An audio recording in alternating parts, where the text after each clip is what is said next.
Though he turned over the shop in 1748, devoting himself entirely to science, a certain amount of printer's ink flowed through Franklin's veins for the rest of his life. But he was never content with merely reading and writing about the events of his era.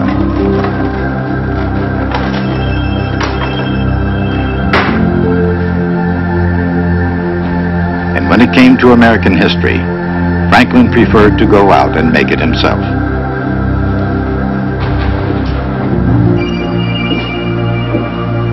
But if Franklin was an important presence in the colonies, he was absolutely legendary in Europe. He was an enormously popular figure in England and France, deeply admired as a statesman, a philosopher, and a scientist who had emerged, incredibly, from the uncivilized American colonies. Throughout his life, he was also remarkably lucky.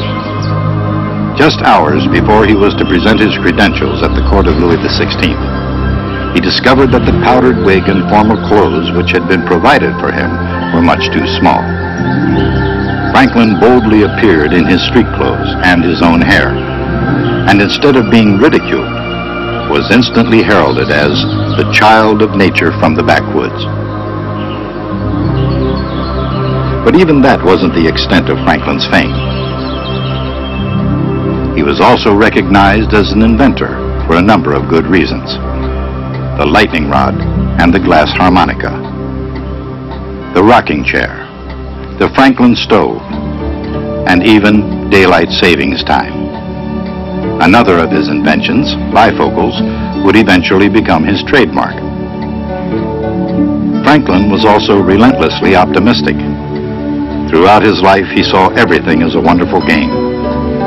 A serious game, to be sure, but also a challenge of limitless possibility.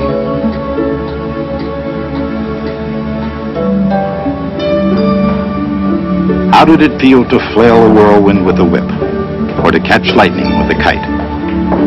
Franklin was the only man on earth who could answer those questions from experience. On land and sea, he studied everything he could set his mind on, and he wrote of his studies in great detail. In part, Franklin was called doctor because of his writings on illness and the practice of medicine. Like others, he'd given electric shocks to treat palsy and forms of paralysis. However, unlike his medical contemporaries, he'd finally concluded the only benefit of shock treatment came from the exercise patients got walking to and from his house for their visits.